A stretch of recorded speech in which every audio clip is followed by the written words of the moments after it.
একটা সময় আসে যখন মানুষের ভালো লাগাগুলো পরিবর্তিত হয়, দৃষ্টিভঙ্গি বদলায়।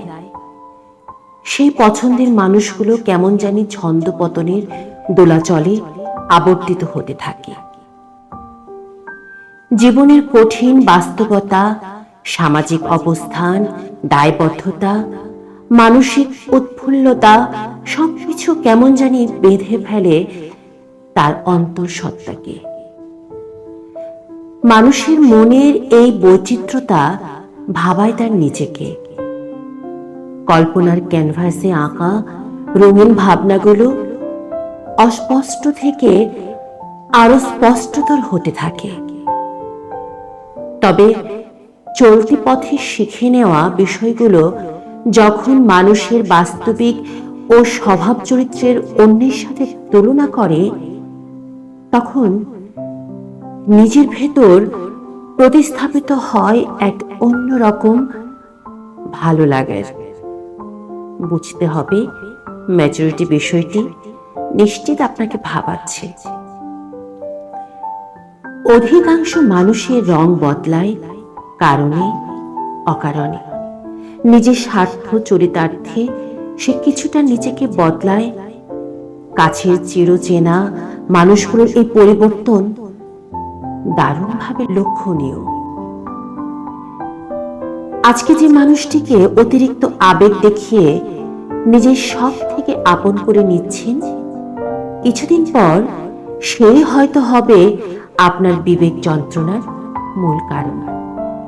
আসলে মানুষের জীবনে সবকিছুতেই ভারসাম্য থাকা বিশেষ প্রয়োজন। তবে অবচেতন মনে মানুষ ভুল করে এবং করাটাই স্বাভাবিক। কিন্তু আমি আপনি যদি সেই ভুল থেকে শিক্ষা নিয়ে যদি এগোতে পারি, তাহলে বেঁচে থাকার স্বাভাবিক গতিপথকে স্থায়ীভাবে পেতে পারি।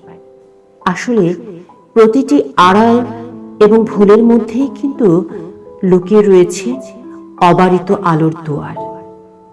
তবে যদি আমি আপনি আমরা সবাই বিবেকের আয়নায় খুঁজে নিয়ে নিজের ভেতরে ধারণ করতে পারি। আসলে আবেগহীন মানুষ সৃষ্টি বিমুখ। রাব্বুল আলামিন আমাদের ভেতরে যে বিবেক ঢুকিয়ে দিয়েছেন, সেই বিবেকের মাপকাঠিতে আমাদের আবেগকে যদি নিয়ন্ত্রণ করতে না পারি, তবেই কেবল আমাদের চারপাশে লুকিয়ে থাকা অতি উৎসাহী মানুষগুলো আমাদের বিবেক বোধের 12টা বাজিয়ে দেবে। ধর্মীয় ভাবেও বিশ্বাস ইমানের অংশ। সৃষ্টিকর্তা কিন্তু অনুভব, অনুভূতি, বিবেক, রাগ, অনুরাগ, হিংসা, লোভ সবই আমাদের ভেতর ঢুকিয়ে দিয়েছেন। নিজের জীবন সাজাতে এবং রাঙাতে এই উপসর্গগুলো সঠিকভাবে নির্ণয় করে যদি এগিয়ে যেতে না পারি, তবে ওই ব্যর্থতার দায় এবং তার পরিণতি নিজেকেই মেনে নিতে হবে। একটু চোখ বন্ধ করে ভাবুন তো, তিনি নিরাকার হয়েও কি যে এক স্বর্গীয় মহিমায় লুকিয়ে রয়েছেন প্রতিটি হৃদয়ের গহীনে। কোনো কিছুর জন্য হুট করে কাউকে দোষ দেওয়ার পূর্বে নিজের জানা মতে সবগুলো সতর্কতা অবলম্বন করাই শ্রেয়। মনে রাখবেন, সময় বদলায়,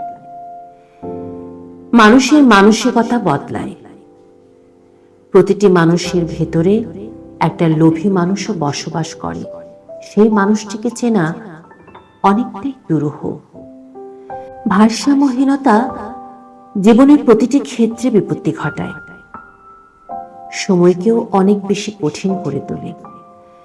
নিয়ন্ত্রিত মন মানসিকতায় প্রতিবেশী প্রতিটি মানুষকে যে কোনো ষড়যন্ত্র অথবা খারাপ কাজ থেকে বিরত রাখে। কথায় কথায় অন্যের দোষ না খুঁজে নিজেকে শানিত করি, নিজের ভেতরে আস্থা এবং বিশ্বাসকে স্থাপন করি। শত প্রতিকূলতার মাঝেও নিজের ভেতরে থাকা বিশ্বাসের হাত ধরে এগিয়ে চলার প্রত্যয়ে জীবনের স্বপ্ন সাজাই।